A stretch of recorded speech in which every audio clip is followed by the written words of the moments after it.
woke somebody up. I want to call to order the budget amendment hearing for Community Unit District 186. And Mrs. Hines, will you call the roll, please? Mr. Bain? Here. Mr. Beavers? Here. Mrs. Brazel? Here. Mr. Green? Here. Mr. Brown? Here. Mr. Runge? Here. Mrs. Evaldi's absent? She will be here. I just got a text from her. She's behind a tractor somewhere. Okay. Next item is the Pledge of Allegiance. Mrs. Brazel, would you be so kind as to lead us? I pledge allegiance to the flag of the United States of America and to the republic for which it stands, one nation, under God, indivisible, with liberty and justice for all.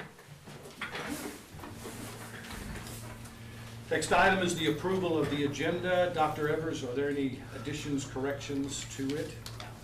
And I'll entertain a motion to approve the agenda. Second. All in favor? Aye. Opposed? Motion carries. Next is the presentation of the amended budget. This is informational. Mrs. Bush, you are up. Yes. So I just handed out just a summary page from the budget that I put on display at the April board meeting. Just the first 2 pages, page 2 and page 3 of the budget summary, which shows totals of receipts and disbursements and fund balances. And this is the amended version. And I also gave you just kind of a summary of what those changes looked like. And I told you in April that typically when we put our budget on display in the fall, in August to be adopted in September, it's completely a guideline for what we think might happen. But with this being a COVID year, who knew what was going to happen? So going through the year, there are still a lot of things that we're uncertain timelines of when things will happen as far as ESSER funds and ESSER expenditures for ESSER 2 and then ESSER 3 moving into the next year. But the main reason that we did an amended budget was the bond sale that we did back in November, December, because it was a material amount, and that's something that we wanted to make sure that was reflected in the budget amendment as approved by the board, because it was 3.2 million with the premium on the bond for that sale. So a significant amount to affect the budget.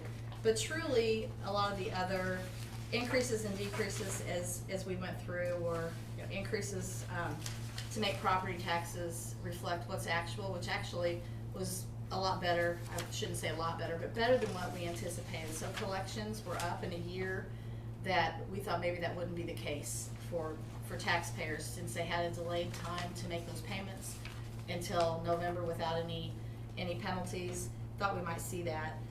There is some moving around between funds of the corporate personal property tax, as well as we just received a lot more than we thought we would. I mean, this was a big year for those corporate personal property taxes. And another thing that wasn't really anticipated that would happen. It was just a big surprise, probably in, I think it was March or April, when we got just one, a big check that was a lot more than we planned. So good news for us. We had some funds we needed more than others, so I moved some of that I had budgeted in the education fund, because we found we had more tort expenses, we had more Imrf expenses, less transportation expenses.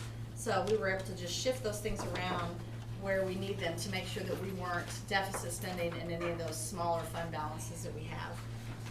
We also saw a decrease in interest revenue, which, as you would expect across the board, with interest rates being just next to zero, or very, $350 in interest I have budgeted in some of our funds. It's just been that kind of year. And last year was a great year for interest, so made those modifications. Not food service in total, because actually we did better in food service with our summer food program, but we did see a decrease in our other food revenues, since we didn't have as many students with maybe a la carte meals, and there was a difference there. Maybe adult meals, just a different year for us. Same thing with athletic admissions and student fees. Even though I decreased those in the original budget, I didn't know that we really weren't going to have much at all. So made some of those changes, modifications. And expenditures, I didn't go into detail because the total decrease in expenditures for the budget was just a little shy of $100,000. And on a $26.8 million budget, that's pretty immaterial, so that would be a lot of time spending on, you know, $100 here and there, so I didn't think that was, time well spent for us. Some of the other changes, in the operations and maintenance fund, not a lot going on there except for the interest in property taxes, but we did have a larger spike in our E-rate revenue than we anticipated, which is always nice. Let's see. Debt service, the biggest changes there, because we didn't approve the abatement in, I think it was January, of our 2009 bond issue with county facility sales tax, then we actually decreased what those other sources that would be coming into debt service were. So that I decreased that. Did have to increase the expenses a little bit because of the 2020 bond. We had to put the money aside for the 2020 levy for interest for that bond. So that total change was a decrease in $344,000 in the debt service fund. And you'll see that $46,000 in interest, it's an increase. And I see that I say auditorium bonds, you can strike that. We didn't sell bonds for auditorium. That was the middle school HVAC project. So I have a little typo there. Let's see, transportation, I already talked about the personal property taxes.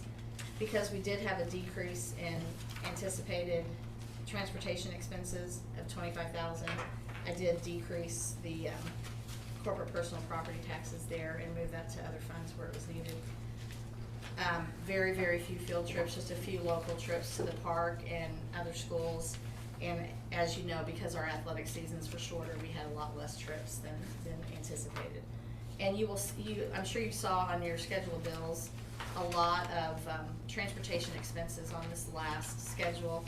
We just received all of those. I haven't been hoarding them. We just received them all in June for January forward. And then I received, the end of last week, the bill for May. So all those expenses are hitting at once, but we're still within budget in that fund. Now, IMRF is maybe one of the funds where we had a little bit of a surprise during the year that we just didn't know how it was going to happen. And that was with our Imrf rate was higher than anticipated. And part of that is because with the interest, the funding of Imrf, it's self-funded pension from employers and employees and interest revenue, so investment revenue. So they took a big hit there. We're starting to take a big hit. Next year may be just as ugly. So our rate increased from 14.84 to 21.63. Plus we have some of the IMRF 5 and 5 going on that interest rate, so we're paying that back through that fund as well. So there was a budgeted increase of almost $56,000 there. And the early retirement program, is that what you're calling the 5 and 5? Okay, Yes. I didn't know. Yes. That's what it's called. So we knew that was going to happen because we Right. had savings in our education fund, you know, pretty significant savings from those retirements where we didn't replace some of the positions, and we had, you know, savings with replacing those with newer people with less experience. So we knew that would happen. I didn't know it was going to be this much of a hit, but you know, who can predict the interest rates in the pandemic? So kind of a double hit there. And then our capital projects fund, I was pretty conservative, I think, with our decrease in county facility sales tax based on what we saw right after the pandemic. And so I decreased what we typically budget for county facility sales tax, and that revenue has been up a lot higher than we thought. So I increased that $166,000, which again, nice little surprise there. And then also in this fund, since the board did approve the sale of the bonds for the middle school HVAC project, we did start construction on that and had our first expenditures late in December. So there's a $1.8 million increase in budgeted expenditures due to that project. And you can see the other sources of revenue or those actual bond sale and principal and premium coming in. The rest, working cash fund, due to the interest. Tort fund, we did put some money in there, $25,000 again with the corporate personal property taxes. We had a workman's comp audit during the year where we had, I think it was an $11,000 audit. They based it on the prior year payroll. And then increased legal expenses. And when I say that, I thought that we would have a lot less legal expenses since this wasn't a negotiations year, but we did have some expenses in the beginning of the year when we had the scheduled arbitration, so have an increase there. So the last fund is fire prevention and safety, and very minimal changes there, but we did decrease provision for contingency due to the middle school gym floor project. I always put a little bit of side extra in there just in case there's some surprises, and luckily we didn't have any surprises on that project. So those are the changes I made to the budget in a nutshell. I would love to tell you what the bottom line dollar really is going to be at the end of this month, but we are still seeing a lot of expenditures coming in, invoices coming in, and we'll see that from now until the end of the month. And we do a June 30th final payment of bills because we are cash basis, so we try to get everything paid within the year. And since we do have an approved ESSER 2 grant, COVID federal money, we've started to do purchase orders for some of those expenses to make sure that those things get here.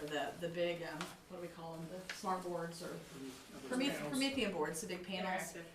Those are ordered, and some other things are ordered, and you never know when those invoices are gonna pop in, so we could have some extra expenses.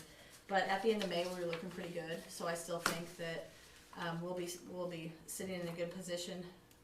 That being said, this is just gonna be a roller coaster in and out with those ESSER 2, ESSER 3, with those grant expenses, because those are gonna be multi-year grants.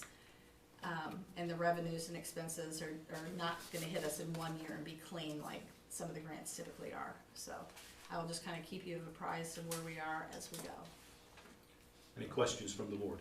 Yeah, those grants, are those forward funded or are they reimbursements? The reimbursement, Okay. so there are some, because we haven't gotten those invoices in, I probably could have done an expenditure report for a small amount, but kind of waiting to see end of the month, tie that all up, and as I do some of the other final grants. So best guess for this year on the ed fund, you're looking at a break even. That's what I'm hoping Yeah, for, I mean, that's maybe even really better. what you're showing. Yeah, And that's not a bad place to be, given No. everything that we've been through this year. I always like better than that, but yeah, so that's where we are. And I have not had any questions or comments on the budget since the hearing in April. Any other questions? Summary's well done, thank you. Thank you. That's very helpful. Thanks, Kevin. No other questions from the board? Then I will open it up to the audience if you have any questions. If not, then I will entertain a motion to adjourn the budget amendment hearing. So moved. Second.